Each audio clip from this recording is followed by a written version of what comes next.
Tu es un homme, Stéphane, est-ce que tu te confies souvent à ta partenaire? Difficilement. D'accord. Pourquoi? Difficilement.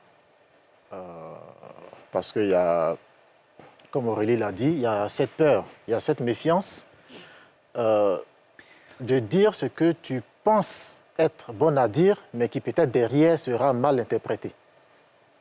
Il y a déjà une appréhension. Tu te mets à la place au fait de ta partenaire et tu la juges sans même lui dire ce que tu as à lui dire. Donc il y a ce blocage déjà qui... Il y a cette peur, il y a cette méfiance. Et en sortant du côté relation sentimentale, côté amical, je suis en phase avec ce qu'Aurélie également a dit. C'est toute une question de confiance. Quand tu te dis que tu n'as pas confiance en quelqu'un, tu vas juste lui brosser certains éléments sans entrer dans les détails. D'accord.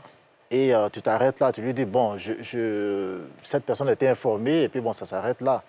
Mais pourquoi tu lui as dit cela? Tu préfères rester dans ton coin, te recroqueviller dans ta bulle, et puis vivre ta situation en te disant que me confier aux autres me fera du mal, alors que c'est plutôt le contraire. Ouais. D'accord. Donc, grande question, coach. Pourquoi les hommes ne se confient pas? Ben, c'est assez intéressant. Merci pour l'invitation. J'ai entendu par peur. J'ai entendu aussi que peut-être par éducation, oui. Problème de confiance, etc. Mais d'où ça vient cette peur? D'où ça vient ce manque de confiance, vu que la personne à qui tu te confies là, à ce moment-là, ne t'a pas encore spolié ou déçu, etc. Exactement. Donc il faut aller réfléchir et se rendre compte que c'est vraiment dans l'éducation. C'est vraiment dans l'image qu'on se fait de l'homme, petit h. D'accord? Donc, c'est une image sociale. L'homme doit être fort. L'homme doit être un rempart. Il doit être la figure qui rassure. Il doit être le socle de la famille. Donc, quand on commence par entendre ce type d'expression, ça va aller travailler sur une partie du cerveau. Il faut savoir que le cerveau, il faut l'imaginer en fait comme une sorte de balle de rugby que vous divisez en deux parties. Et la partie gauche du cerveau a des fonctions précises et la partie droite du cerveau a aussi des fonctions précises. La plupart du temps, lorsque on éduque une personne, on parle à une personne et qu'on l'amène à être très rationnelle, on l'amène à être dans le calcul, dans la mesure, on va développer, c'est comme un muscle, hein, on va développer la partie gauche de son cerveau. C'est la partie rationnelle. Et la plupart des hommes vont être dans cette logique de développement de la partie gauche de leur cerveau. Donc, ils vont être très rationnels, très mesurés.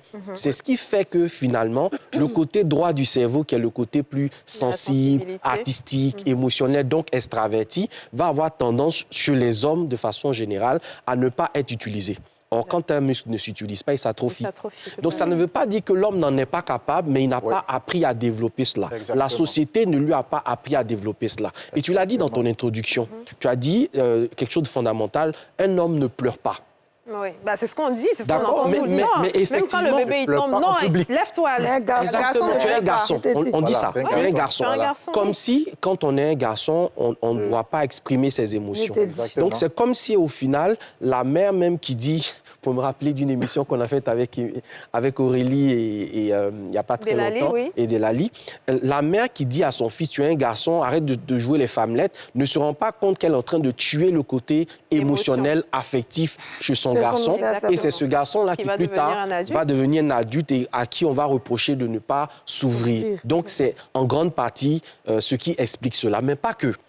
Il y a aussi une deuxième dimension qui est liée, Didia, si tu veux, à l'environnement, familial, en fait. C'est-à-dire, je vois mon père agir. Je vois les hommes autour de moi agir et ça va m'influencer dans ma manière de faire. Je peux avoir une grande sensibilité et je vais dominer cette sensibilité-là parce que je ne veux pas... Faire comme les autres. Voilà, je vais faire comme les autres. Donc, ça peut devenir rapidement aussi quelque chose qu'on imite chez un groupe d'amis.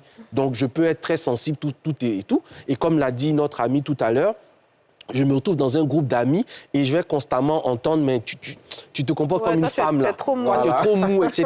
Donc, pour ne pas avoir à entendre cette remarque-là, je vais vouloir me jouer les durs et en le faisant, ça va changer la nature que j'ai en moi. Donc, voilà 3 dimensions qui font qu'on dit des hommes, justement, qui ne se confient pas.